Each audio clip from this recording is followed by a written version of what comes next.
अब यदि किसी ने इस यमराज की आज्ञा का उल्लंघन करने का साहस किया तो अंजाम इससे भी ज्यादा भयानक होगा।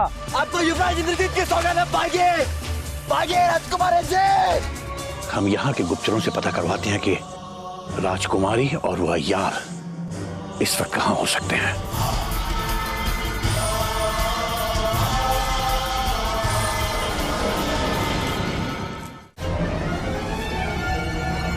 रुक जाओ भवानी।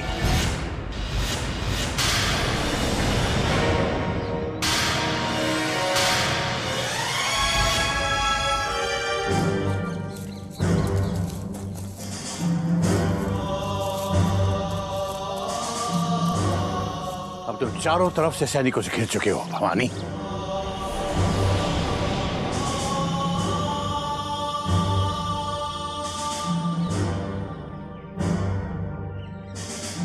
अब अगर तुमने राजकुमारी की तरफ आंख उठाकर भी देखा तो ये सारे शस्त्र एक साथ तुम्हारे सीने को छलनी कर देंगे।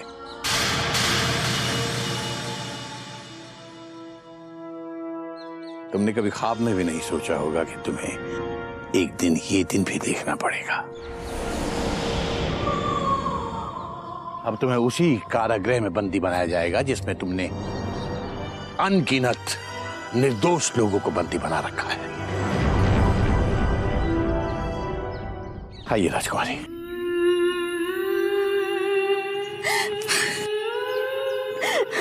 घबराइए मत, अब आप सुरक्षित हैं। ले जाओ शिवगढ़ के इस तथाकथित यमराज को और बंदीगृह की कालकोठरी में डाल दो। महाराज के आते इसे सूली पर चढ़ाया जाएगा।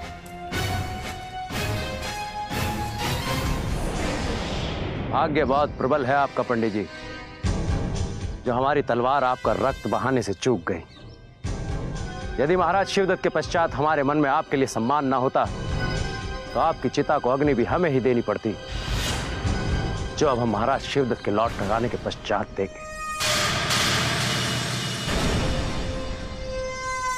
चलो।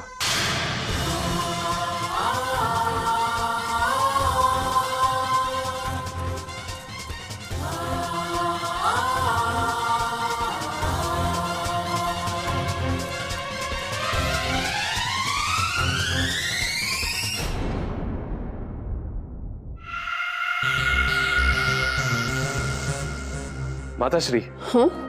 आज हम फिर राजकुमारी किशोरी के कक्ष में घुसने का प्रयास करने वाले हैं, परंतु आज हमने एक प्रण लिया है कि चाहे जो कुछ हो जाए उसकी दासियों को हम चकमा देकर अंदर घुस ही जाएंगे। ये तो बहुत अच्छी बात है, और ऐसा तुम प्रयास करते रहोगे तो एक दिन अवश्य सफल हो जाओगे बेटा। वो तो ठीक है माताश्री, परंतु एक बात बताइए, अंदर तो हम घुस जाएंगे, लेकिन अंदर घुसने के उपरांत क्या करना होगा?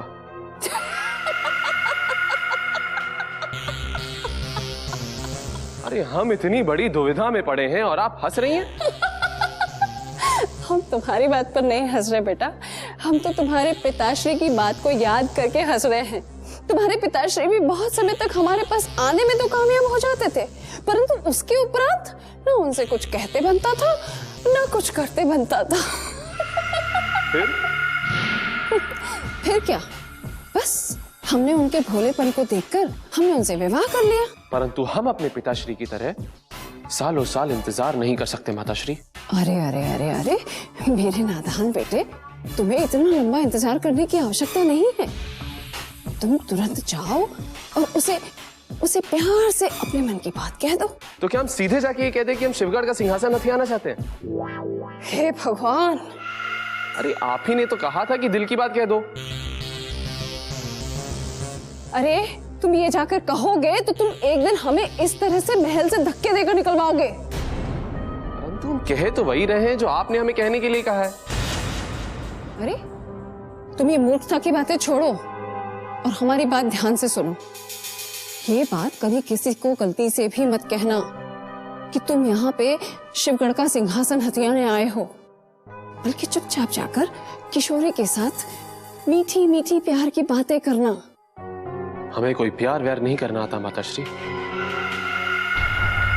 हम एक योद्धा हैं, जो चाहते हैं तलवार की जोर पर पाते हैं। तुम इतने बड़े योद्धा भी नहीं हो कि तुम अकेले अपनी तलवार की नोक पर शिवगढ़ के सिंहासन को हथिया लो। वहां तक पहुंचने के लिए तुम राजकुमारी को अपनी सीढ़ी बनाओ। ठीक है माताश्री, फिर ऐसा समझ लीजिए कि आज हमने सीढ़ी पर पहला कदम रख लिया।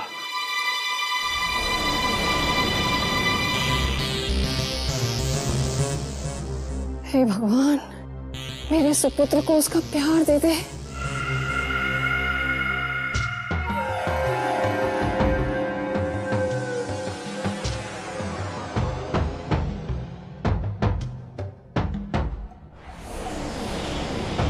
ये क्या देख रहे हैं हम?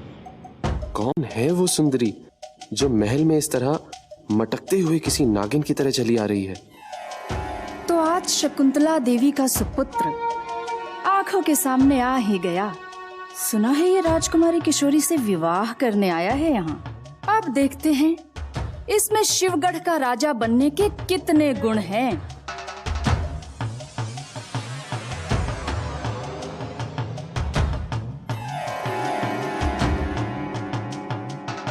प्रणाम कुंवर गजराज जी। तुम हमें जानती हो? ये आपने क्या कह दिया हुजूर? शिवगढ़ के होने वाले सम्राट को कौन नहीं जानेगा? कौन है ये शिवगढ़ का होने वाला सम्राट? आप ही तो हैं हुजूर। राजकुमारी जी से विवाह के पश्चात आप ही तो शिवगढ़ का सिंहासन संभालने वाले हैं। आश्चर्य है, जो बात हमें आज तक नहीं पता चली वो आपको पता है। यही तो बात है केसरिया में हुजूर। जब से हमने होश संभाला है तब से लेके आज तक हम इस महल में क्रूर सिंह जी की नौकरी करते आए हैं, उनकी सेवा करते आए हैं। अब तो इस महल के अंदर कोई मच्छर भी उड़ रहा हो तो हम ये भी बता सकते हैं कि उसके कितने दांत हैं। जितनी सुंदर तुम दिखती हो उससे कहीं ज्यादा चतुर हो, परंतु ये नहीं समझ में आ रहा है कि इतनी सुंदर होने के पश्चात भी तुम उस भयानक दिखने वाले क्रूर सिंह की चाकरी कैसे कर सकती हो? ये तो कुछ जरूरत से ज्यादा ही रंगीला और भोला भाला सा लगता है। इसे बड़ी सरलता से जाल में फंसाया जा सकता है और फिर शकुंतला देवी के मन में क्या छुपा है उनके सभी इरादों को जाना जा सकता है। क्या सोचने लगी हो तुम? तुमने बताया नहीं कि इतने भयानक, काले कलूटे और बिना कामकाज करने वाले उस पशु जैसे मनुष्य के साथ तुम काम कैसे करती हो? क्या बताएं, अब तक आप जैसा कोई मिला ही नहीं, इतना सुंदर, सजीला। यदि नहीं मिला तो समझ लो अब मिल गया। कभी भी हमारे पास आ सकती हो। हमारे कक्ष के द्वार हमेशा तुम्हारे लिए खुले हैं।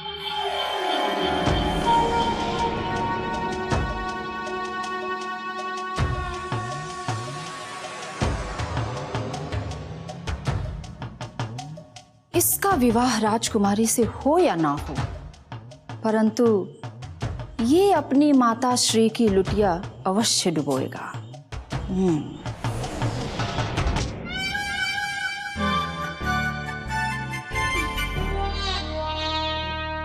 हुजूर, हुजूर, हुजूर, हुजूर, हुजूर, क्या है, क्या है? क्या बात है? आज आप इतने उदास क्यों हैं? कहीं महारानी चंद्रकांता की याद तो नहीं सता रही है? नाज़िम, हमारे साथ इतना लंबा समय बिताने के बाद भी तुम्हें बुद्धि नहीं आई। क्यों हुजूर? क्या तुम ये भी नहीं जानते कि हम महारानी चंद्रकांता को कभी याद नहीं करते? हाँ? तो ये क्या कह रहे हैं हुजूर? और हम याद उसे करते हैं जिसे कभी भूल जाते हैं। महारानी चंद्रकांता को तो हम सतत, निरंतर अपने हृदय में बसाए हुए हैं और प्रलय होने तक बसाए रहेंगे। चंदू, चंदू, चंदू। हम तो बस ये सोचकर चिंता में डूबे हुए हैं कि हमारी राजकुमारी कहाँ है। क्या उसे विजयगढ़ का वो धूर तैयार लेकर चंपत हो गया, या कहीं वो हमारे लुप्त महायोद्धाओं के हाथ लग गई है? नहीं हुजूर, कुमारी किशोरी सुरक्षित अपने महल में वापस लौट रही हैं। हाँ हुजूर, हमने आकाश मार्ग से उड़ते उड़ते सब कुछ अपनी आंखों से देखा है हुजूर। अच्छा, तो अब ये भी बता दो केसरिया कि राजकुमारी किशोरी किसके साथ महल में लौट रही है, और विजयगढ़ के उस धूर्त यार से उसे किसने मुक्त कराया, सोमनाथ ने या भवानी सिंह ने? ना तो भवानी सिंह ने छुड़ाया है और ना ही सोमनाथ ने। राजकुमारी जी को छुड़ाया है पंडित जगन्नाथ जी ने। भवानी सिंह ने विजयगढ़ के अय्यार पर आक्रमण करके राजकुमारी किशोरी को अपने कब्जे में ले लिया, किंतु भवानी सिंह के हाथों राजकुमारी की हत्या होने से पहले ही पंडित जगन्नाथ ने उन्हें छुड़ा लिया, और अब उन्हीं के साथ वो सुरक्षित इस महल में वापस लौट रही हैं हुजूर। हाँ, तो अब भवानी सिंह है कहाँ? वो शिवगढ़ छोड़कर कहीं जंगल में तो नहीं भाग गया? नहीं हुजूर, पंडित जगन्नाथ जी के सैनिकों ने उन्हें बंदी बना लिया है। ऐसा कैसे हो सकता है केसरिया? भवानी सिंह जैसा महायोद्धा इतनी सरलता से आत्मसमर्पण कैसे कर सकता है? भवानी सिंह की तलवार सैकड़ों सैनिकों का रक्त बहा सकती है, पंडित जगन्नाथ के चंद सैनिक उसे बंदी कैसे बना सकते हैं?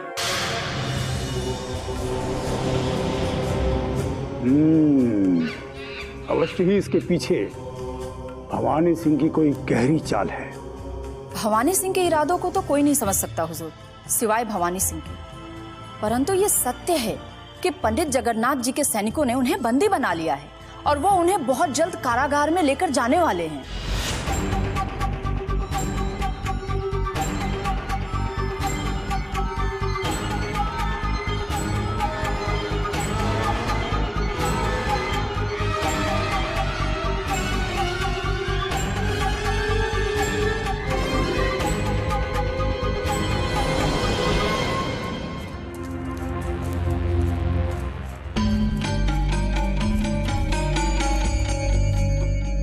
तत्काल द्वार खोल दिया जाए।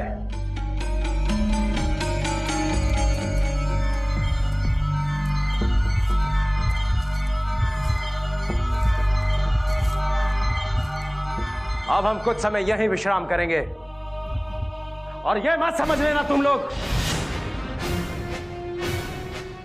कि पंडित जगन्नाथ ने तुम्हारी शक्ति दिखाकर हमें आत्मसमर्पण करने के लिए विवश किया है। राजकुमारी किशोरी की मृत्यु हमारे ही हाथों होगी, किंतु महाराज शिवदत्त की उपस्थिति में जाकर कह देना अपने उस पंडित जगन्नाथ से, जैसे ही महाराज शिवदत्त के कदम शिवगढ़ के महल की ओर बढ़ेंगे, यमराज के कदम राजकुमारी किशोरी की ओर बढ़ना आरंभ कर देंगे। हुजूर मुबारक हो, भवानी सिंह अपनी असली जगह पहुंच ही गया। अब तो आप भी अपनी असली जगह पहुंच ही जाएंगे। क्या मतलब? हम कहाँ पहुंचने वाले हैं? हुजूर आपको नहीं मालूम? शिवगढ़ के तख्तो ताज पे हुजूर, शिवगढ़ के तख्तो ताज पे। और कहाँ? अच्छा, परंतु वो कैसे अहमद? वो ऐसे हुजूर कि भवानी सिंह जिंदा महल में वापस लौटने से रहा, बचा सोमनाथ और चंगेज खान, उसके भी बुरे दिन लौटने ही वाले हैं। उसके महल से रुखसत होते ही सिर्फ इकलौते आप ही तो बचे हुजूर।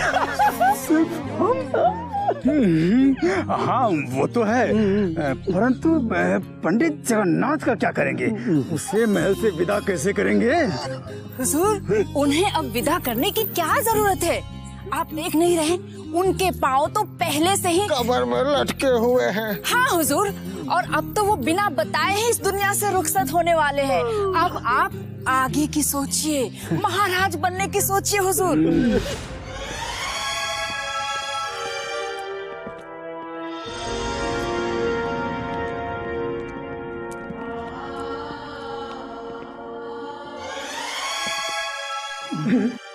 प्रणाम पंडित जी। प्रणाम राजकुमारी जी।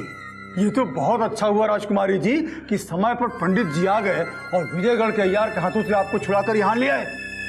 सत्य कहता हूँ, यदि समय रहते हमें इस घटना का पता चल जाता तो हम पंडित जी को कष्ट नहीं देते और स्वयं इस कर्तव्य को निभाते। क्यों नाजिम? अरे और नहीं तो क्या, फर्ज के खातिर तो हमारे हुजूर अपना सर भी कटा देते, है ना अहमद? हुजूर तो क्या, फर्ज के खातिर तो हम दोनों भी अपना सर कटवा देते, मगर अफसोस पंडित जी ने हमसे ये मौका ही छीन लिया। हाँ, परंतु विजयगढ़ का वो अय्यार कहीं दिखाई नहीं दे रहा है। अवश्य ही वो दुष्ट यहाँ से भागकर कहीं चला गया होगा। परंतु आप चिंता मत कीजिए राजकुमारी जी, हम उसे कहीं से भी घसीट कर लाएंगे और शिवगढ़ के मुख्य चौराहे पर उसे फांसी पर चढ़ा देंगे। विजयगढ़ का वो संदेशवाहक हमें भगाकर नहीं ले गया था, बल्कि हम स्वयं अपनी इच्छा से उसके साथ गए थे। परंतु हमारे इन दोनों मूर्ख अय्यारों ने तो हमें यह सूचित किया था कि वो आपको भगा कर ले गया था। हम कुछ नहीं सुनना चाहते, हट जाओ हमारे मार्ग से। और आज के पश्चात उस संदेशवाहक के विषय में बुरा मत सोचना, वरना हमारे विजयगढ़ ना जा पाने का सारा क्रोध तुम पर उतरेगा। पंडित जी, मैं राजकुमारी जी को उनके कक्ष छोड़कर आता हूँ।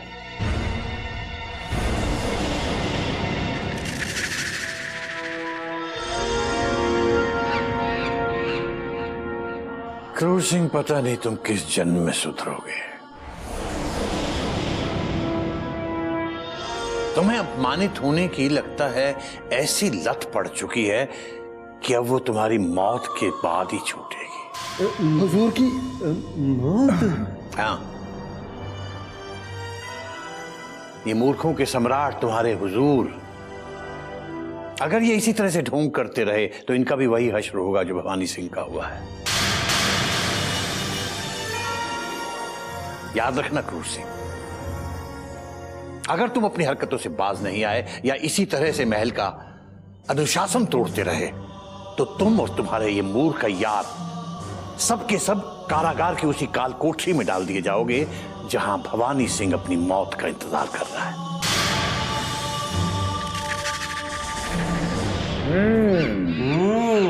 दुष्ट भवानी सिंह, मार्ग में बाधा नहीं डालते तो आपकी यात्रा अवश्य सफल हो जाती राजकुमारी जी, और युवराज इंद्रजीत सिंह से आपका मिलन अवश्य हो जाता।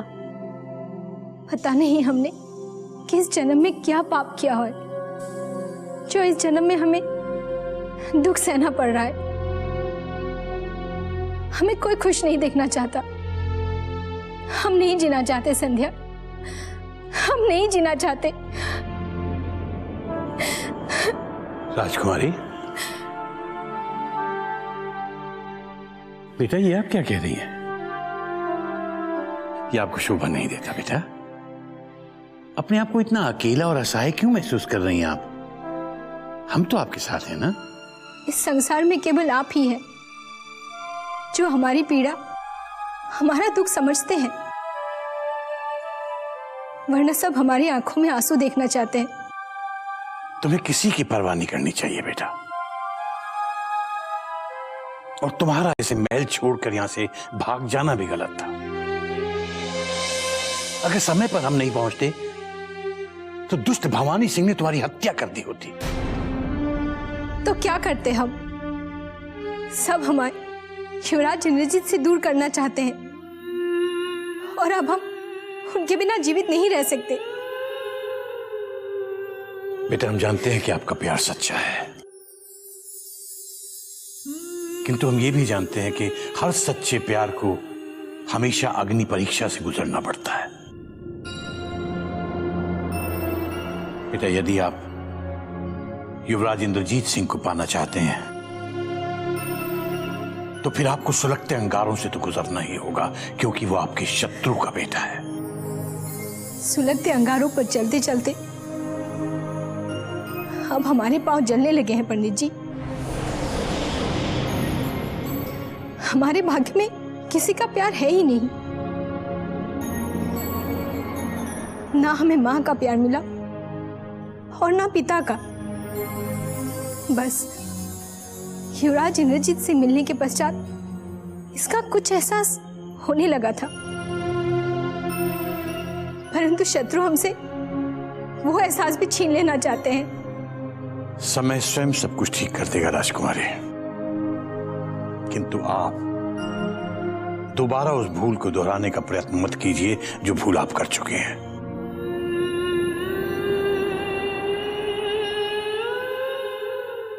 राजकुमारी, यदि आपने धैर्य नहीं खोया तो मुझे पूरा विश्वास है युवराज इंद्रजीत सिंह के साथ एक दिन आपका मिलन अवश्य होगा। बेटा अब आप आराम कीजिए। हम जरा देखते हैं कि हमारे महल में छुपे हमारे दूसरे शत्रु अब और कौन सा नया षड्यंत्र रचने में लगे हैं।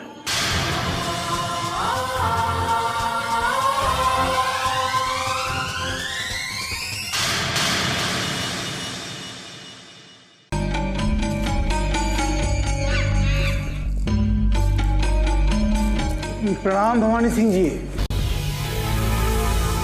क्रूर सिंह, तुम महल से आने वाले वो पहले व्यक्ति हो जिसने भवानी सिंह से मिलने का साहस किया है, और तुम्हें और तुम्हारे इन तुच्छ अय्यारों को देखकर यदि हमें प्रसन्नता नहीं हुई तो कोई कष्ट भी नहीं हुआ। भवानी सिंह जी, परंतु हमें आपको देखकर बड़ी प्रसन्नता हुई है। बस इतना सा दुख हो रहा है कि महल में शेर की तरह स्वतंत्र घूमने वाले को आज इस छोटे से पिंजरे में कैद देख रहे हैं। क्यों नाजिम? हुजूर, जरूर इसमें भी भवानी सिंह जी की ही कोई रजामंदी होगी, वरना इनकी मर्जी के बिना कौन इन्हें कैद खाने में बंद कर सकता है। अब समझ में आया कि माजरा क्या है। जरूर भवानी सिंह जी ने इतनी कोई ऐसी चाल चली होगी जो पंडित जगन्नाथ जी को कभी भी मात दे सकती है। ये अनुमान तो हमें भी हो गया था भवानी सिंह जी, परंतु आपसे मिले बिना हम किसी निष्कर्ष पर नहीं पहुंचना चाहते थे। शीघ्रातिशीघ्र ये भी बता दीजिए कि वो भेद क्या है, ताकि हम तत्काल उचित सहायता आपको पहुंचा सके। बंद करो तुम्हारा ये नाटक। हम जानते हैं क्रूर सिंह, हमें कारागार में देखकर तुम्हें और तुम्हारे इन तुच्छ अय्यारों को कितनी प्रसन्नता हो रही है। हमारी अनुपस्थिति में तुम स्वयं को महल का सम्राट समझ रहे हो, किंतु ये मत भूलो कि तुम्हारी प्रसन्नता अब अधिक समय तक नहीं रहेगी। जब भवानी सिंह के हाथ कारागार की इन कमजोर सलाखों को तोड़ने का मन बना लेंगे तो शिवगढ़ का ये यमराज महल में लौट आएगा। अब तुम जा सकते हो। भवानी सिंह जी, हम आपकी पीड़ा समझ सकते हैं। अच्छा, अब फिर समय निकालकर आपसे मिलने आएंगे। अहमद नाजिम, हम महल चलते हैं। वहां चल के ये भी पता करना है कि हमारे दूसरे महायोद्धा सोमनाथ अपने गुलाम चंगेज खान के साथ जंगल से वापस महल लौट कर आए हैं या वहीं मारे मारे भटक रहे हैं। अच्छा, हम आपकी आज्ञा चाहेंगे भवानी सिंह जी, चलते हैं। आओ अहमद नाजिम।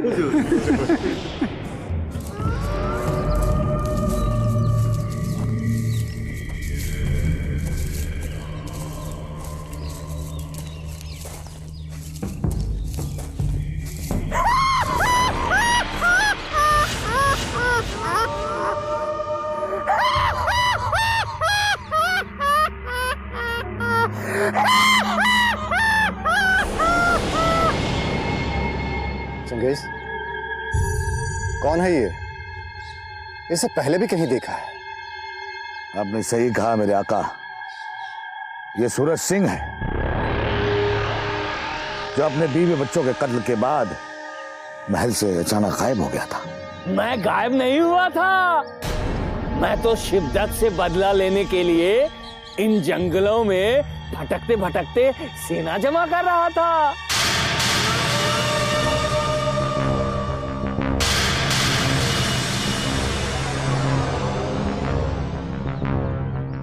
मगर तुम दोनों यहाँ क्या कर रहे हो? समझ गया। तुम जिसे ढूंढ रहे हो वो यहाँ नहीं है, वो तो बहुत दूर चली गई है। कहीं तुम राजकुमारी किशोरी की बात तो नहीं कर रहे हो? क्यों बताऊं?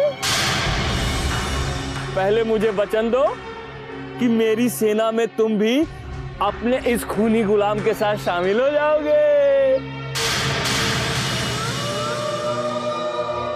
हमें मंजूर है।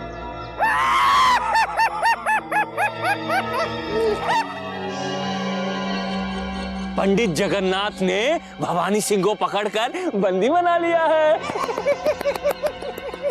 चंगेज, इस पागल की बातों में अपना समय नष्ट मत करो। हमने इसे राजकुमारी किशोरी के बारे में पूछा था और ये तो अपनी ही धुन की में कुछ भी बके जा रहा है। चलो। ठहरो।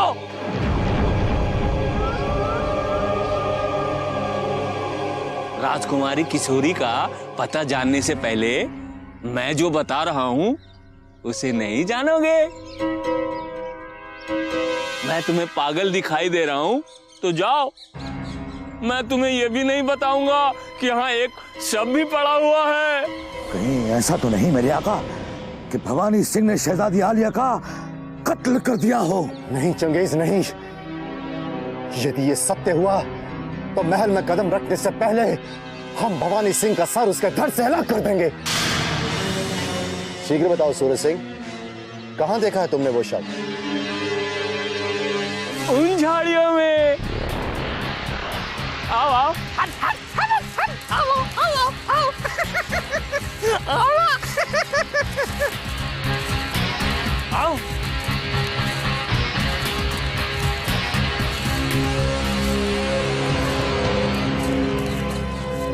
आओ आओ। वो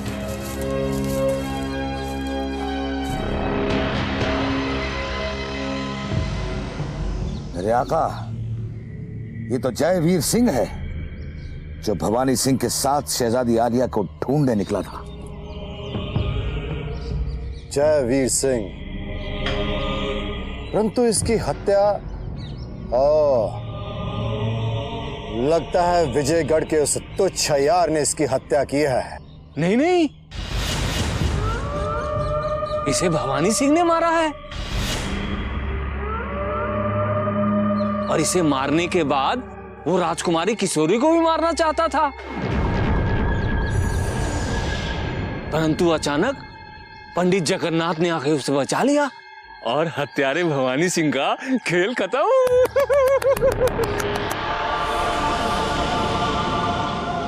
अब राजकुमारी किशोरी यहां से बहुत दूर शिवगढ़ के महलों में विश्राम कर रही है।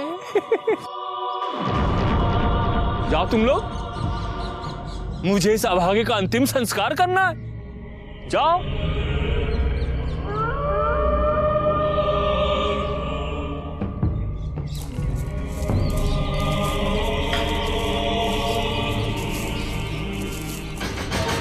मेरे आका, अगर शहजादी आलिया पंडित जगन्नाथ की हिफाजत में महफूज महल पहुंच गई और पंडित जगन्नाथ ने भवानी सिंह को कैद कर लिया तो समझ लीजिए कि शिवगढ़ का महल आपका हुआ, क्योंकि महल में बचा कौन? वाहिद पंडित जगन्नाथ। और आपका यह गुलाम चंगेज पंडित जगन्नाथ की बूढ़ी हड्डियों का सुरमा अपनी आंखों में लगाएगा। यदि तुम्हारे मुख से निकली हुई वाणी सत्य हो गई, ये समझ लेना चंगेज कि हमारे शत्रुओं के रक्त से तुम्हारे स्नान करने का प्रबंध हो गया। मगर सबसे पहले हम उस विजयगढ़ के तुच्छ यार का रक्तदान करेंगे। कुछ ही क्षणों में हमारी राजकुमारी किशोरी को हमसे दूर ले गया।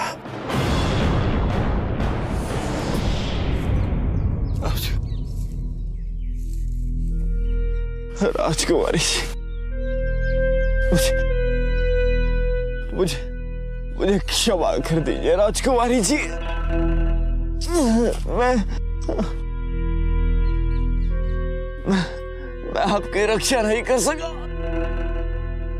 राजकुमारी जी। आप इस समय कहाँ और किस हालत में हैं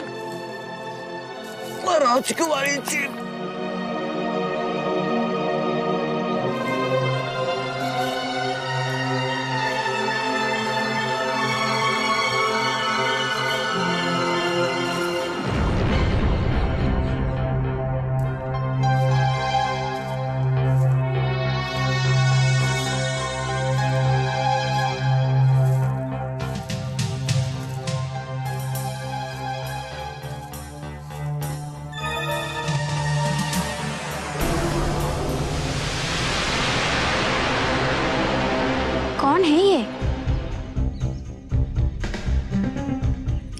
हालत किसने की है? पता नहीं जीवित है कि मर गया।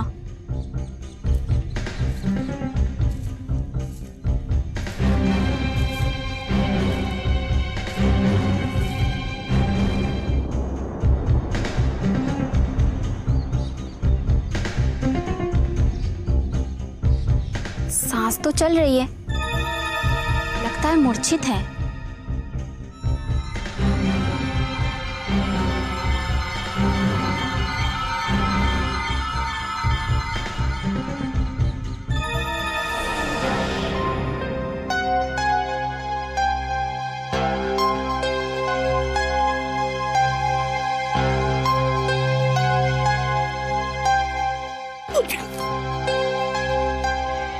राजकुमारी किशोरी, कौन हो तुम?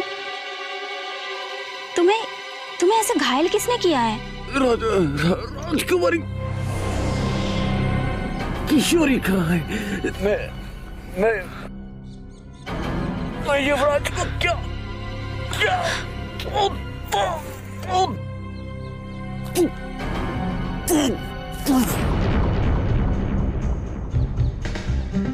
लगता है अवश्य ये राजकुमारी जी का कोई राज अतिथि है।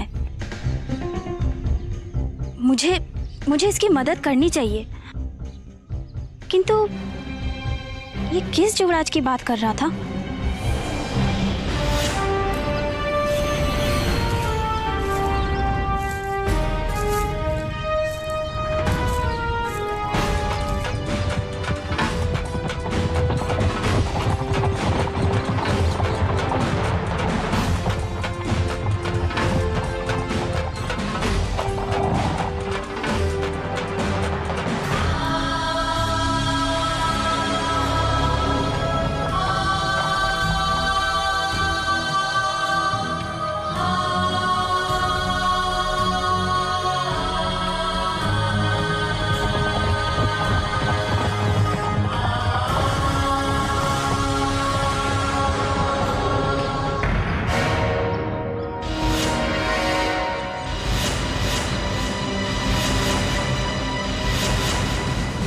हट जाइए हमारे रास्ते से। अब मृत्यु भी हमें इस मार्ग से नहीं हटा सकती युवराज।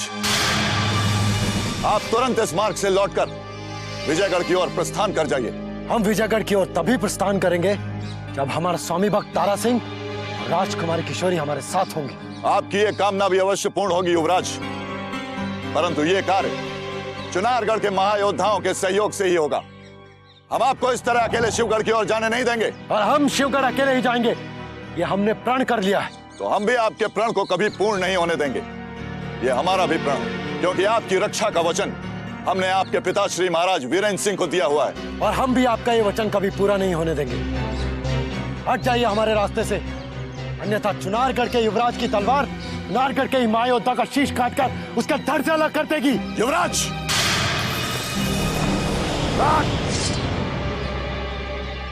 युवराज, अगर आपने एक भी कदम शिवगढ़ की ओर आगे बढ़ाया तो हमारी तलवार ये भूल जाएगी कि आप हमारे युवराज हैं। अब देखते हैं कि आपका वचन पूरा होता है या हमारा प्रण।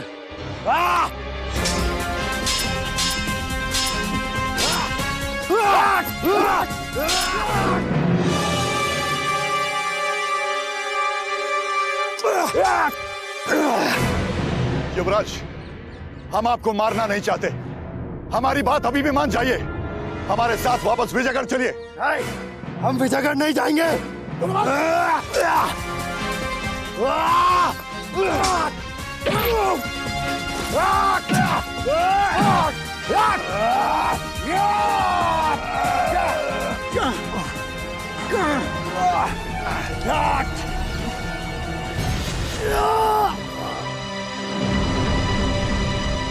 ये क्या अनर्थ करने जा रहे थे आप दोनों? यदि हम समय पर नहीं आते तो न जाने क्या अनर्थ हो जाता। यदि ये दिन देखने से पूर्व महाराज जयसिंह हमें अपने पास बुला लेते तो अच्छा था। अरे आप दोनों अगर एक दूसरे का वध कर देते तो हम महाराज वीरेंद्र सिंह को अपना क्या मुंह दिखाते? क्षमा कीजिएगा मान सिंह जी, परंतु अगर हम युवराज पर तलवार ना उठाते तो इन्हें शिवगढ़ जाने से रोकना असंभव हो जाता।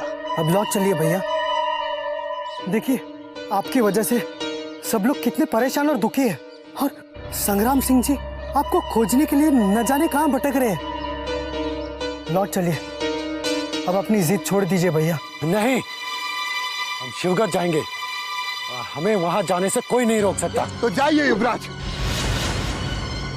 परंतु आपको हमारे छप्पर से गुजरकर शत्रु की राज सीमा में जाना होगा।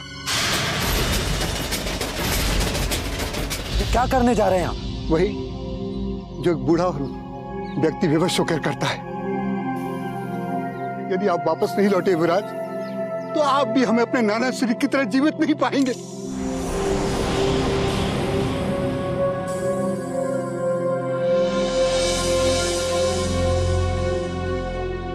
आपने इस बूढ़े की प्रार्थना सुनकर हमारे वचन की लाज रख ली युवराज।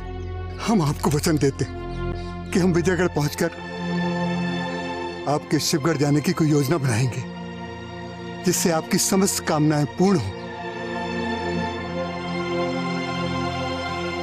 आपके प्राणों के खातिर हम शिवगढ़ जाने के अपने प्रण को कुछ विलंब अवश्य कर रहे हैं। आपके इस निर्णय से हमें खुशी हुई युवराज। युवराज, हमारे कर्तव्य ने हमें आप पर तलवार उठाने के लिए मजबूर कर दिया था। इसके लिए हमें क्षमा कर दीजिएगा।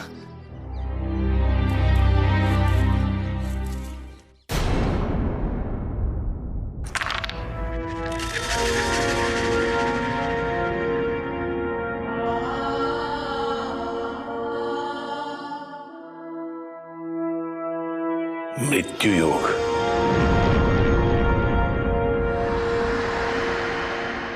ये कैसे हो सकता है?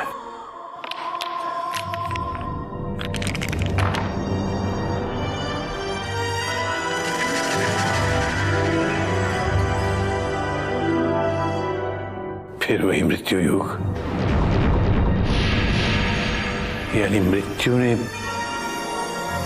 राजकुमारी किशोरी की तरफ अपने कदम बढ़ा ही दिए। कहीं मेरे रमल से कोई गलती तो नहीं हो रही?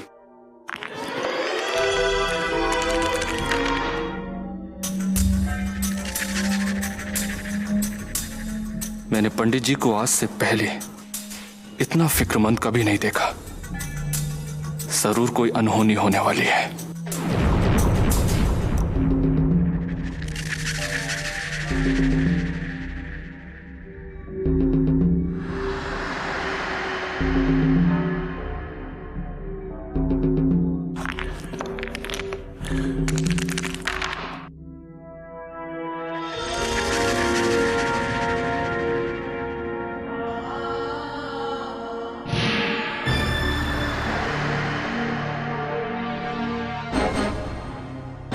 तुम कब आए खुदा बख्श?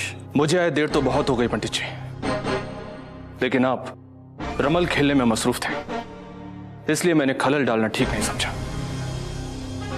मगर आज आप इतने चिंतित क्यों दिखाई दे रहे हैं? खुदा बख्श, आज हमारे रमल ने जो बताया उसे देखकर हमारे तो होश उड़ गए।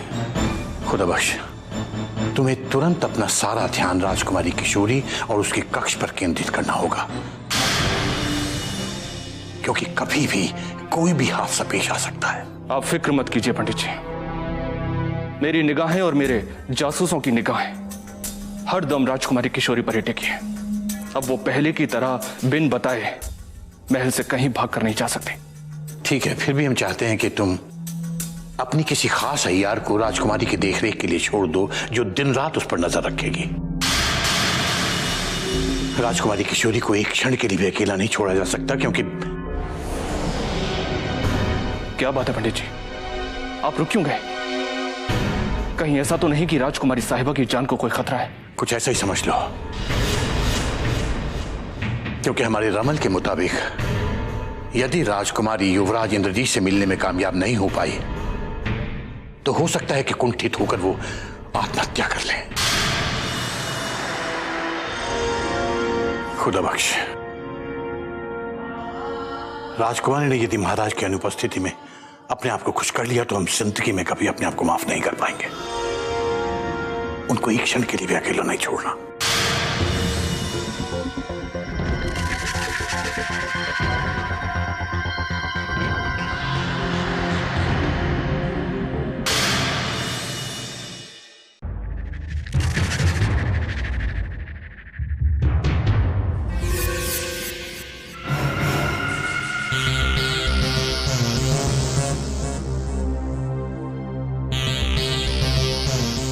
जिससे बच के भाग रहे थे वही सामने आ गई।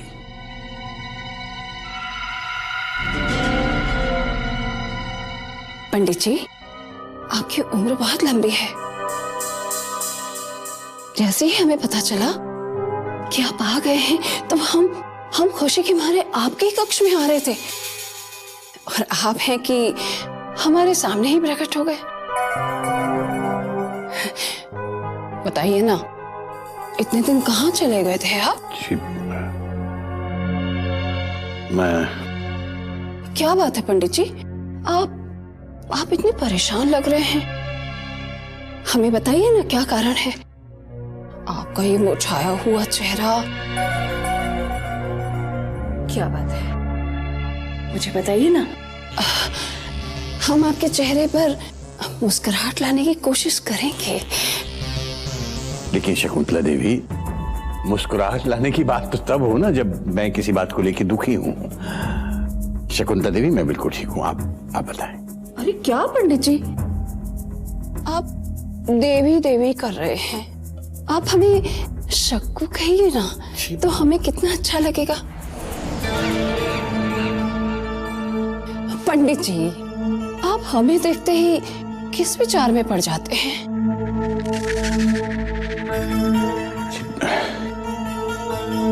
आप हमें एक बात बताइए, अगर हम आपको पंडित जगन्नाथ न कहकर सिर्फ नाथ कहें तो आपको कैसा लगेगा?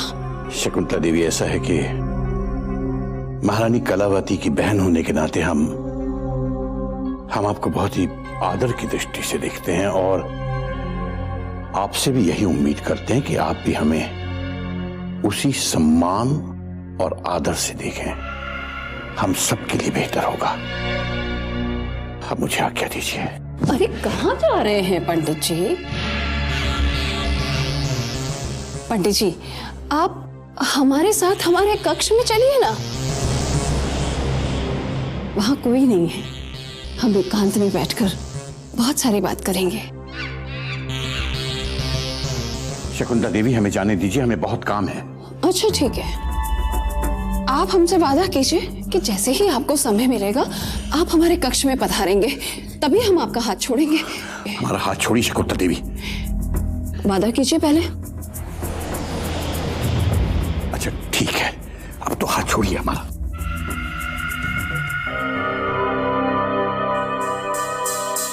तुमने अपना हाथ तो छुड़ा लिया पंडित जगन्नाथ, किंतु तुम्हारा साथ हम तभी छोड़ेंगे जब तुम्हारे जरिए हम अपनी समस्त मनोकामनाएं पूरी कर लेंगे।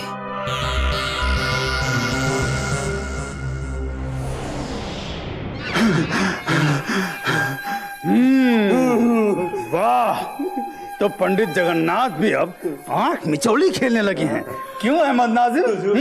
उन्हें देखकर तो आज मुझे भी अपनी जवानी के वो भूले बिछड़े दिन याद आ गए हुजूर। भूले बिसरे दिन याद आ रहे हैं, तो उन दिनों को भुला बिसरा दो, समझे? और फिर कभी याद ही मत करना। जी हुजूर। अब ये बताओ कि पंडित जगन्नाथ और शकुंतला देवी की इस विचित्र प्रेम कथा से हमें क्या लाभ मिलेगा? हुजूर, भला आपको क्या फायदा होगा? फायदा तो पंडित जगन्नाथ जी पहले ही उठा चुके हैं, जो उन्हें बुढ़ापे में इतनी हसीन और रसूखदार धनवान बेवा मिलने वाली है, जो दहेज में एक जवान और पले पलाए बेटे को लाने वाली है। उनका बुढ़ापा तो सुधर गया, आपका क्या होगा हुजूर? हमारा राज्याभिषेक होगा मूर्खों। पंडित जगन्नाथ और शकुंतला देवी के प्रेम के फलस्वरूप हमें शिवगढ़ का राज सिंहासन प्राप्त होगा। पूछो कैसे? पूछ लिया। हम पंडित जगन्नाथ को और उनकी बूढ़ी प्रेम कथा को इस पूरे महल में फैलाकर पंडित जगन्नाथ को इतना बदनाम कर देंगे कि वो स्वयं ही ये महल छोड़कर भाग चले होंगे, और तत्पश्चात सोमनाथ और भवानी सिंह को आपस में लड़ाकर अपने दूसरे कांटे भी उखाड़ फेंकेंगे। फिर इस महल में बचेगा कौन? हुजूर आप। फिर सिंहासन पर बैठेगा कौन? हुजूर आप। तो जाओ, पूरे महल में पंडित जगन्नाथ और शकुंतला देवी की प्रेम कथा का प्रचार प्रसार प्रारंभ कर दो, जोर शोर से। हुजूर। क्या हुआ हुजूर? ये किसकी प्रेम कथा सुनाई जा रही है? पंडित जगन्नाथ और शकुंतला देवी की प्रेम कहानी पनप रही है केसरिया। ओह, तो ये बात है। ये माँ बेटा दोनों इस महल में प्रेम की होली खेलने आए हैं हुजूर। माँ पंडित जगन्नाथ पर डोरे डाल रही है तो बेटा हम पर लट्टू हुए जा रहा है। अच्छा। छाप तिलक सब छीनी रे मुझसे नैना मिलाए के। आजकल माता श्री को न जाने क्या हो गया है। इस महल में आते ही माता श्री को इतना सजने संवरने की लत कैसे लग गई? प्रणाम माता श्री। प्रणाम नाथ। नाथ? गजराज, तुम अचानक कैसे वापस आ गए? हमें लगा पंडित जगन्नाथ आए हैं। वैसे भी आजकल आपको हमारी कम और उस खूसट बुढ़े पंडित जगन्नाथ की चिंता ज्यादा लगी रहती है। वही खूसट बुढ़ा जो आपकी होने वाली बहू की एक भी झलक हमें नहीं देखने देता। अब तो उस बुढ़े ने राजकुमारी किशोरी के कक्ष के सामने दासियों का इतना कड़ा पहरा लगाया है कि वो बिल्लियों की तरह एक परिंदा भी नहीं अंदर जाने देती। कभी आपने सोचा हमारा क्या होगा? अरे कुछ नहीं होगा। ये सब कुछ हम तुम्हारे लिए तो कर रहे हैं मेरे लाल। और तुम्हें पता है, एक बार पंडित जगन्नाथ अगर हमारे वश में आ गए तो फिर तुम देखना कि वो तुम्हारी उंगली पकड़कर राजकुमारी से मिलाने के लिए सुबह शाम खुद लेकर जाया करेंगे। पता नहीं वो दिन कब आएगा माता श्री। सारा दिन हम इन कुरूप दासियों की शक्लें देख देख कर बहुत तंग आ गए। गजराज, वो समय शुरू हो चुका है अभी से। वो बूढ़ा शेर न जाने कब हमारे कक्ष में आ जाए। अब तुम यहाँ से अभी चले जाओ, वरना वो तुम्हें देखेगा तो उल्टे पांव लौट जाएगा। सारा दिन हम महल में घूम घूम कर बहुत थक गए हैं माता श्री। यदि थोड़ी देर विश्राम कर लेते तो। विश्राम करने के लिए पूरा महल पड़ा है बेटा। अब तुम जल्दी से यहाँ से निकल जाओ, वरना हमारे परिश्रम पर पानी भर जाएगा और राजकुमारी किशोरी से विवाह करके शिवगढ़ का दामाद बनने का जो तुम्हारा सपना है ना, वो अधूरा रह जाएगा। अब जाओ, जल्दी जाओ।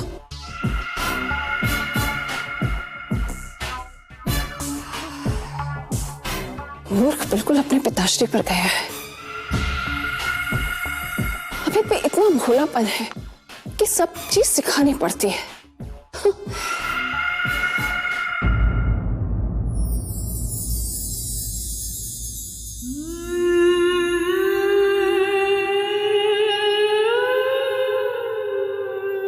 अगर राजकुमारी दिन रात इसी तरह से सकती रही तो हमारे रमल की भविष्यवाणी सच होने में देर नहीं लगेगी। या तो ये रो रो कर अपने प्राण त्याग देगी या फिर पहला मौका मिलते ही शिवगढ़ से भाग जाएगी।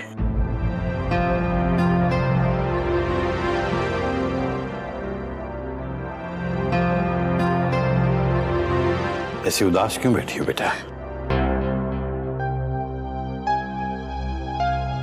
हमें इस महल में बहुत घुटन होने लगी है पंडित जी। अब एक क्षण भी हमें सदियों के समान लगने लगा है। राजकुमारी, यदि आप अपने आप को इस कक्ष में यूं बंद करके अकेले बैठी रहेंगी तो जिंदगी बोझ तो लगने ही लगेगी। कितने दिन हो गए आपको इस कक्ष से बाहर निकले हुए? महल में कौन है हमारा जिनसे मिलने के लिए हम कक्ष से बाहर निकलने की सोचे? सब हमें नीचा दिखाने के प्रयास में लगे हैं। इसीलिए हम अपने आप में सिमट कर रह जाना चाहते हैं। और अब तो विजयगढ़ से उनका संदेश आने की भी कोई आशा नहीं है, क्योंकि उनके संदेशवाहक तारा सिंह का कुछ पता नहीं चल सका कि वो कहाँ है और किस हाल में है। राजकुमारी, हमें लगता है कि वो सुरक्षित अपने राज्य वापस लौट गया होगा, क्योंकि हमारे गुप्तचरों ने उसे सब जगह देखा लेकिन कुछ पता नहीं चला। नहीं पंडित जी, या तो उसकी मृत्यु हो चुकी है या कहीं घायल अवस्था में है, क्योंकि भवानी सिंह ने हमारी आंखों के सामने उस पर तलवार से आक्रमण किया था। बेटा आप उसकी चिंता मत कीजिए, वो जहां भी होगा हमारे गुप्तचर शीघ्र अतिशीघ्र उसे ढूंढ लेंगे। किंतु बेटा आपकी ये उदासी और आपका अकेलापन हमसे नहीं देखा जाता, और इसीलिए हमने संभलपुर से अपनी 2 विश्वास पात्र अय्यारों को यहां बुलाया है, जो आपकी सुरक्षा के साथ साथ आपकी सखी बनकर आपके सुख दुख में आपका साथ भी देंगे। मुझे लगता है खुदा बख्श को लेकर बस आता ही होगा। अब हमें किसी सखी की आवश्यकता नहीं है। हम ना किसी से बात करना चाहते हैं और ना किसी से मिलना चाहते हैं। चाहे इस कक्ष में घुट घुट कर अपने प्राण त्याग दे, परंतु युवराज इंद्रजीत के सिवा किसी को अपने समीप आने नहीं देंगे। हमें अकेला छोड़ दीजिए, हमें अकेला छोड़ दीजिए।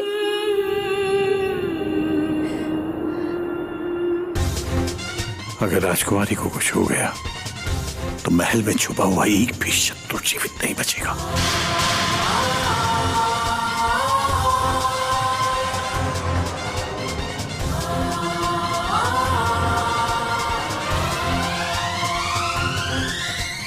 इतनी प्रतीक्षा तो कभी गजराज के पिताश्री ने भी नहीं करवाई थी जितनी पंडित जगन्नाथ करवा रहे हैं। किंतु सौगंध है गजराज के पिताश्री की, हम भी उन्हें अपने कक्ष में बुलाए बिना चैन से नहीं बैठेंगे।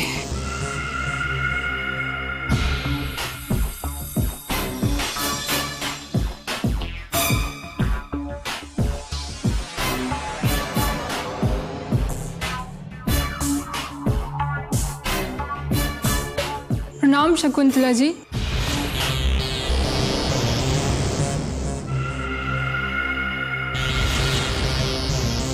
आपने मुझे याद किया? याद तो हमने अपने नाथ को किया था, जो हमें वचन देकर भी अभी तक हमारे कक्ष में नहीं आए। आपके नाथ? तुम हमसे ज्यादा प्रश्न मत किया करो। तुमसे जितना कहा है उतना ही करो, और जाओ पंडित जगन्नाथ के कक्ष में जाकर उनसे कहो कि हम अपने कक्ष में उनकी प्रतीक्षा कर रहे हैं। जो आज्ञा। ठहरो। जी।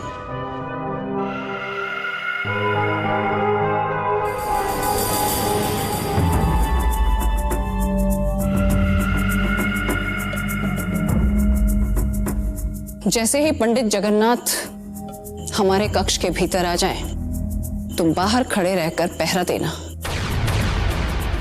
और अगर कोई कक्ष के भीतर आने की चेष्टा करे तो उसे बाहर से ही विदा कर देना, क्योंकि हमें पंडित जगन्नाथ से राजकार्य के बारे में गुप्त बातें करनी है। अवश्य दाल में कुछ काला है। अब समझ में आया शकुंतला देवी ने इतना श्रृंगार किसके लिए किया है। सोमनाथ जी को तुरंत सूचित करना होगा। तुम इस तरह हमें टुकुर टुकुर मत देखो। जो कहा है हमारी आज्ञा का पालन करो। जाओ और पंडित जगन्नाथ को सूचित करो। जो आज्ञा शकुंतला जी।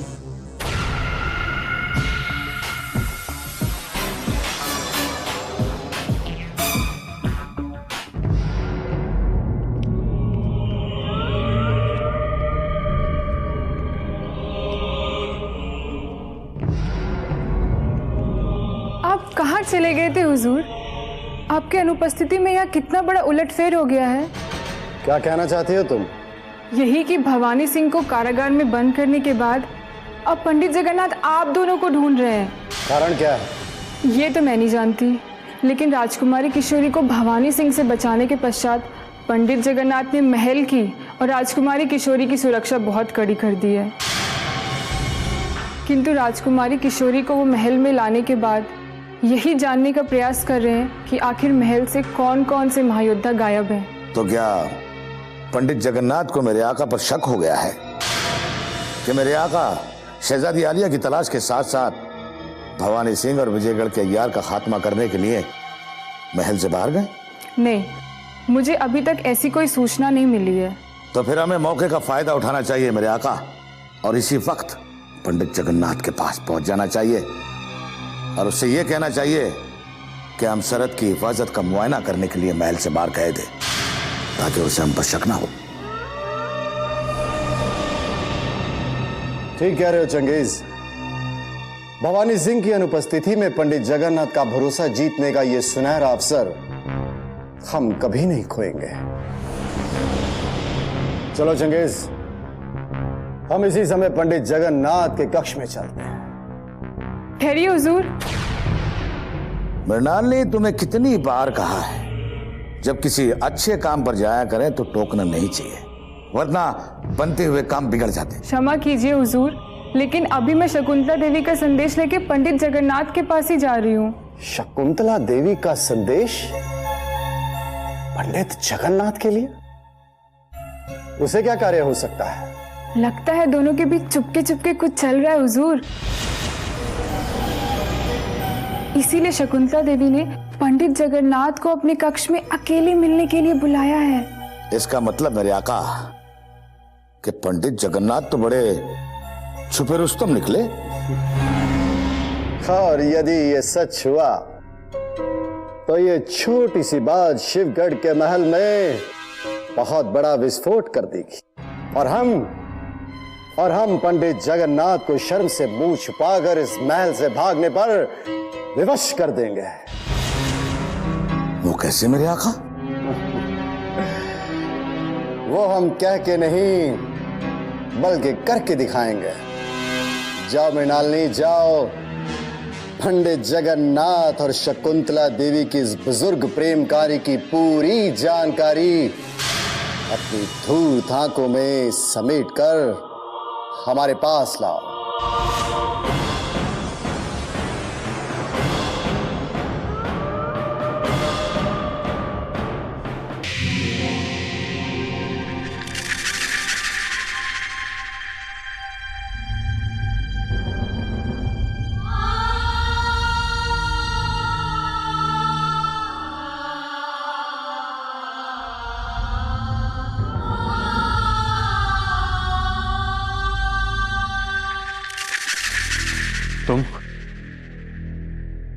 तुम बिना अनुमति के हमारे कक्ष में कैसे आए? प्रणाम पंडित जी, मुझे क्षमा कर दीजिए। मुझे आपको एक आवश्यक संदेश देना था, इसीलिए बिना अनुमति के यहाँ चली आई। क्या संबलपुर से महाराज शिवदत्त का कुछ संदेश आया है? नहीं नहीं, संदेश तो शिवगढ़ के महल से ही आया है। जल्दी बताओ, समय नष्ट मत करो। क्या संदेश है? किसने भेजा है? जी शकुंतला देवी जी ने। वो आपकी प्रतीक्षा कर रही है और अतिशीघ्र आपको उन्होंने याद किया है उनके कक्ष में। महारानी कलावती ने पता नहीं क्यों अपनी इस दुष्ट बहन को यहाँ बुला लिया है। मुझे तो लगता है कि महल के समस्त षड्यंत्रकारियों के बराबर वो अकेली है। कृपया जल्दी करिए,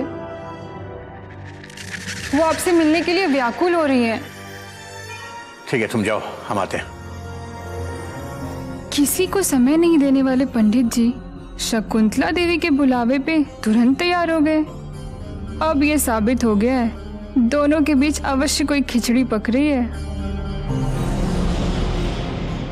अब खड़े खड़े क्या सोच रही हो तुम? मैंने कहा न जाओ, और दोबारा बिना हमारी अनुमति के इस कक्ष में आने की जरूरत मत करना। जो आज्ञा पंडित जी। शकुंतला देवी के इरादे आखिर हैं क्या, ये जानने के लिए कम से कम एक बार तो उस धूर्त स्त्री से भेंट करनी ही चाहिए।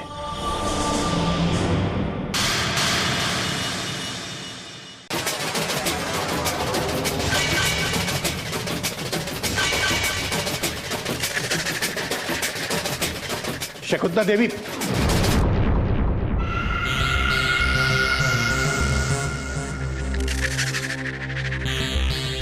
फरमाइए, आपने कैसे हमें याद किया? पहली बात तो आप हमें प्रणाम करके शर्मिंदा मत किया कीजिए, और दूसरी बात आप इस तरह हमारे देहली पर खड़े हुए बेगानों की तरह अच्छे नहीं लगते, क्योंकि हम तो आपको कब से अपने मन मंदिर में बिठा रखा है। ये हमारे प्रश्न का उत्तर नहीं है। और दूसरी बात, ये बताइए कि आपकी सेविका बिना हमारी अनुमति के हमारे कक्ष में कैसे आई? तो सेविका की बात पर इतनी बेरुखी? अब आपकी बेरुखी में जब इतना रस है आपकी मीठी मीठी बातें तो हमें मार ही डालेगी नाथ। शकुंतला देवी, नाथ नहीं जगन्नाथ, पंडित जगन्नाथ। कम से कम ये तो मत भूलिए कि इस राज्य में हमारा स्थान महाराज शिवदत्त के बराबर नहीं तो उनसे कम भी नहीं है। ये क्या है पंडित जी, शकुंतला देवी के लिए तो आपका स्थान उसके भगवान के बराबर है, और आप है कि हमारे जीजाश्री से तुलना किए जा रहे हैं स्वयं की। नहीं पंडित जी, हम तो आपको अपने मन मंदिर में बसाकर सुबह शाम आपकी पूजा किया करते हैं, और आप है कि हमारी भावनाओं को समझने की कोशिश ही नहीं कर रहे।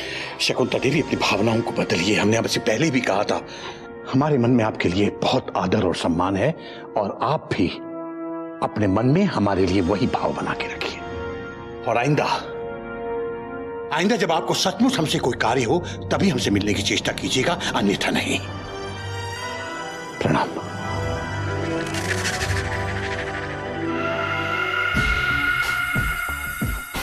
ये चेष्टा तो शकुंतला देवी तब तक करती रहेगी जब तक उसका बेटा गजराज शिवगढ़ के सिंहासन पर बैठना चाहे। आज मुझे मत रोकिए मेरे आका, क्योंकि क्रूर सिंह के दोनों पिल्लों की मौत का वक्त तय होगा। उन्हें मारने की मूर्खता मत करना चंगेज, वरना हमें पछताना पड़ेगा। अब चाहे आपके गुलाम को सूली पे चढ़ना पड़े, लेकिन क्रूर सिंह के दोनों पिल्लों को ये चंगेज नहीं छोड़ेगा, क्योंकि उन्हीं दोनों की वजह से विजयगढ़ का यार हमारे हाथों से निकल गया। शहजादी आलिया को कितनी मुश्किलों का सामना तय करना पड़ा। आज मुझे मत रोकिए मेरे आका, मत रोकिए। रुक जाओ चंगेज।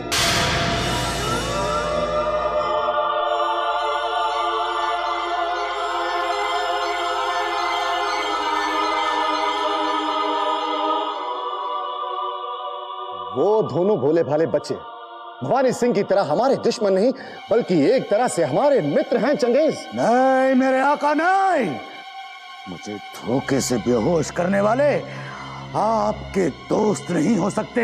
ये कार्य तो उन्होंने राजकुमारी किशोरी के कहने पर किया चंगेज। जरा सोचो, वो हमारे जाति दुश्मन नहीं। यदि वो दोनों नहीं रहे तो राजकुमारी किशोरी के बारे में गुप्त सूचना हमें इतनी सरलता से प्राप्त नहीं होगी, और वो राजकुमारी किशोरी फिर हमारी आंखों में धूल झोंक कर सरहद के उस पार चली जाएगी। सोचो।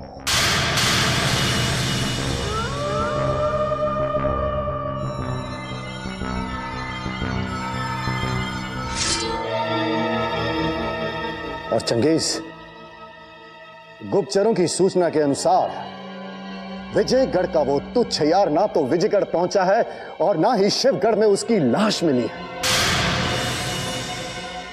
समझ गया मेरे आका, समझ गया।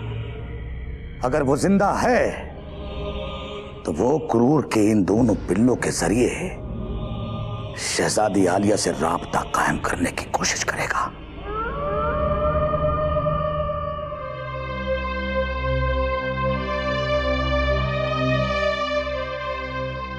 तुमने हमारे प्राण बचाकर हम पर बहुत बड़ा उपकार किया है अमली,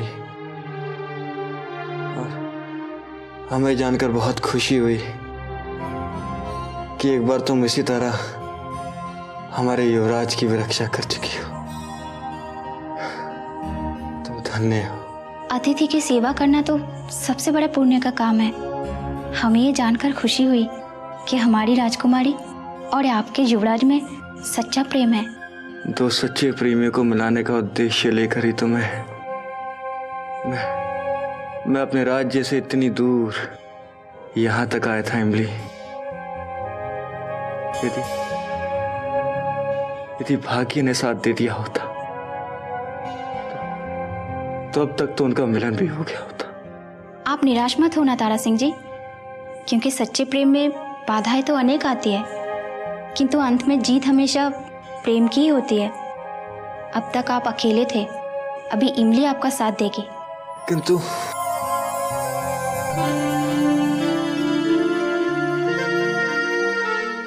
हम तुम्हें किसी संकट में नहीं डालना चाहते इमली, नहीं डालना चाहते।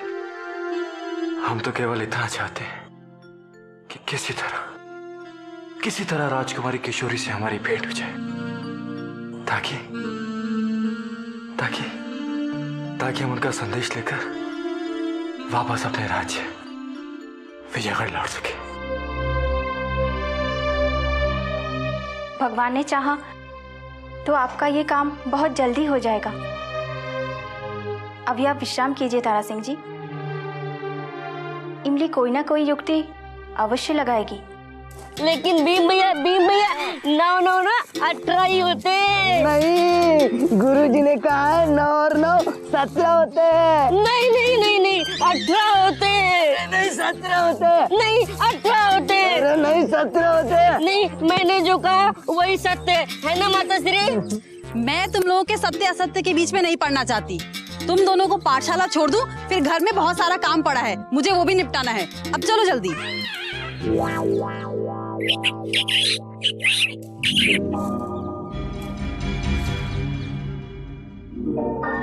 बचाओ माताश्री, माताश्री बचाओ। क्या हुआ? मर गया माताश्री, मेरा पेट। अचानक ये क्या हो गया? मेरे पेट में दर्द हो रहा है माताश्री, वैद्य जी को बुलाओ। अरे अब इस भरे जंगल में मैं वैद्य कहाँ से ढूंढ कर लाऊं? माता श्री एक काम कीजिए, सामने के खेत से कुछ पत्ते तोड़ के लाइए। वो क्या है, आज सुबह हम लोगों ने ज्यादा भोजन कर लिया था। जब भी ज्यादा भोजन करते हैं तो इसके पेट में दर्द शुरू हो जाता है, तो इस सामने खेत के पत्तों का रस पीते ही दर्द दूर हो जाता है। तो किसने कहा था ठूस ठूस का खाने के लिए? तो जल्दी जाइए ना। अब बलवान तुम भीम की देखभाल करो, मैं पत्ते लेकर आती हूँ। जी माता श्री।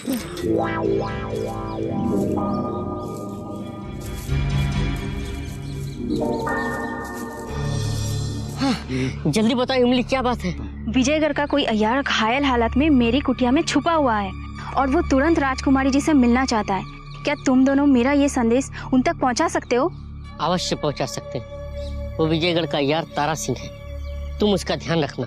भीम, बलवान, मैं ये पत्तियां ले आई हूँ। माता श्री अब इन पत्तियों की कोई आवश्यकता नहीं, इमली ने आके भीम भैया के पेट का दर्द दूर कर दिया।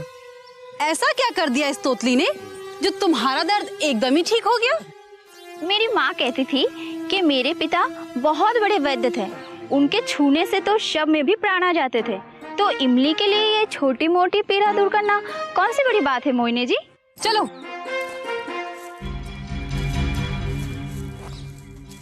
अब इमली की चिंता दूर हो गई। इन दोनों के पाठशाला से लौटते ही मेरा संदेश महल तक पहुंच जाएगा। क्या? शकुंतला देवी का संदेश मिलते ही पंडित जगन्नाथ तुरंत उनके कक्ष में चले गए। इसका मतलब मेरे आका शकुंतला देवी और पंडित जगन्नाथ की मोहब्बत परवान चढ़ ही गई। शीघ्र बताओ तुमने और क्या क्या देखा ताकि पंडित जगन्नाथ को घेरा जा सके। पंडित जगन्नाथ को मैंने शकुंतला देवी के कक्ष में जाते अवश्य देखा हुजूर, किंतु मैं उन दोनों के बीच के वार्तालाप को सुन न सकी, क्योंकि शकुंतला देवी के आदेश के अनुसार मैं उनके कक्ष से दूर खड़ी पहरा देने पर विवश थी।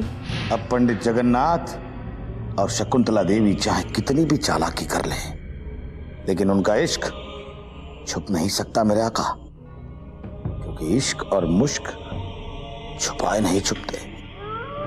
अब इन दोनों की बूढ़ी मोहब्बत को निशाना बनाकर हमें पंडित जगन्नाथ की पीठ में बदनामी का खंजर ठोक देना चाहिए। ठीक कह रहे हो चंगेज।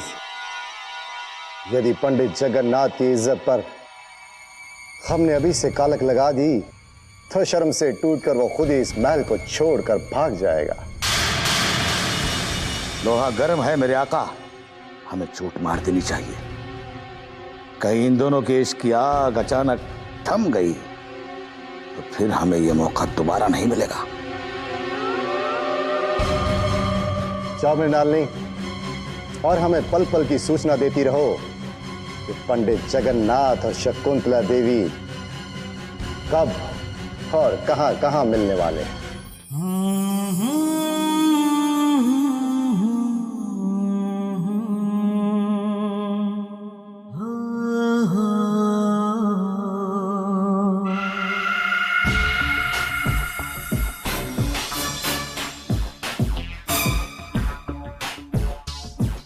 जो पंडित जगन्नाथ हमसे दूर भागने का प्रयास कर रहे हैं, उन्हें हम किसी के दिल के समीप नहीं आने देंगे और अपनी सियासत की चालों से उनके रमल को इस कदर घेर लेंगे कि विवश होकर उन्हें शकुंतला देवी के कक्ष की ड्योढ़ी पर शीश झुकाने आना पड़ेगा।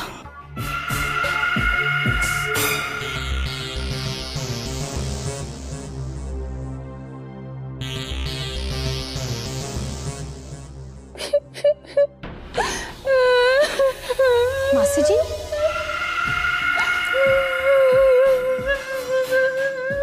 क्या हुआ मासी जी?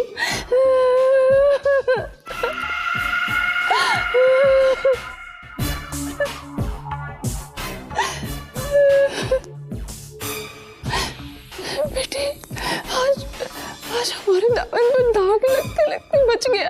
आज अगर समय पर गजराज नहीं आए होते तो ये तुम्हारी मासी किसी को मुंह दिखाने लायक नहीं रही होती।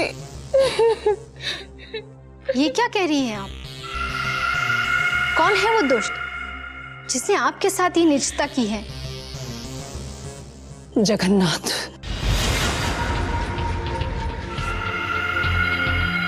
पंडित जगन्नाथ, जिसे हम पिता की दृष्टि से देखते रहे और वो हमारे पति बनने का सपना देख रहे हैं। ये नहीं हो सकता। जिसे हमारे माताश्री और पिताश्री अपने पिता समान मानते हैं, वो ऐसा घृणित कार्य कर ही नहीं सकते। मतलब तुम्हें अपनी माँ जैसी मासी पर भरोसा नहीं है? हम तुम्हारे लिए सारे कार्य अधूरे छोड़कर तुम्हारी रक्षा के लिए यहाँ आए हैं और तुम पंडित जगन्नाथ पर भरोसा कर रही हो।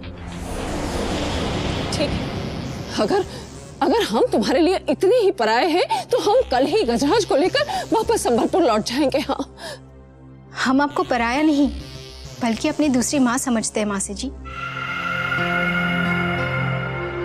किंतु हमें समझ में नहीं आ रहा कि हम करें तो क्या करें।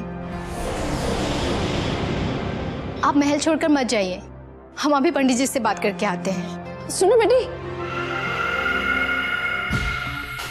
नहीं, तुम ये अनर्थ मत करना।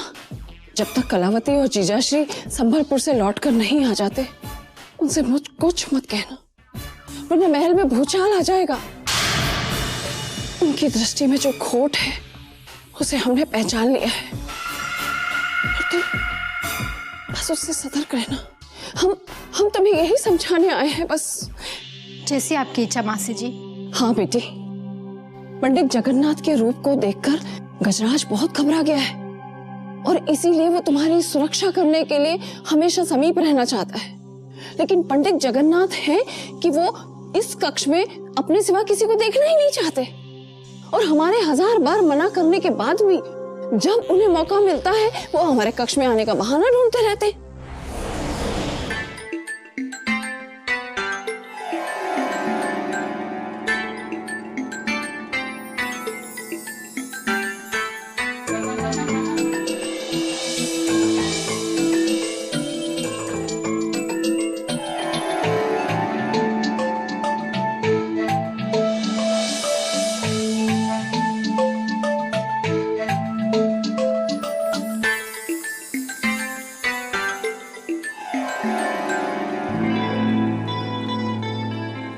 ऐसे क्या देख रहे हैं हुजूर?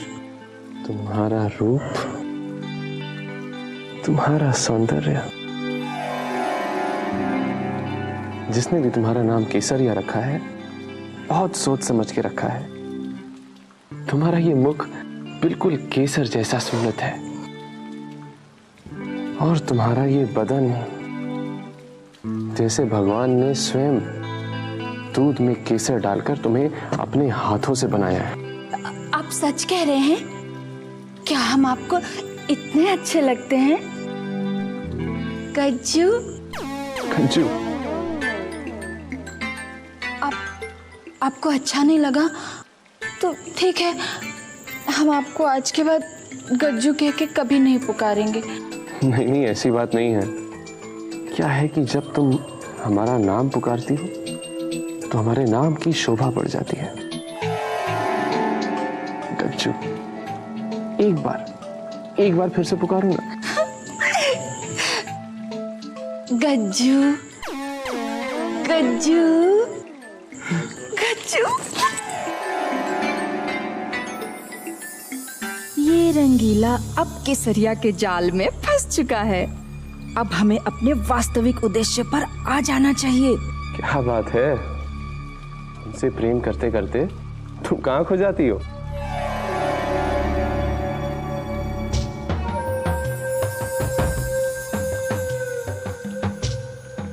हम तो आप ही के बारे में सोच रहे थे। आप तो ठहरे अतिथि, और फिर अतिथियों का क्या भरोसा। हर अतिथि को एक न एक दिन तो यहाँ से जाना ही होता है, और आप भी आज नहीं तो कल यहाँ से तो चले ही जाएंगे, है ना गज्जू? बस इतनी सी बात को लेकर तुम इतना उदास हो? अरे तुम परेशान मत हो, हम तुम्हें छोड़कर कहीं नहीं जाएंगे। बस एक बार हमारा विवाह राजकुमारी किशोरी के साथ हो जाए, फिर हम शिवगढ़ के राजा बन जाएंगे। चलते हैं, क्रूर सिंह जी हमारी प्रतीक्षा कर रहे होंगे। हम फिर मिलेंगे गज्जू।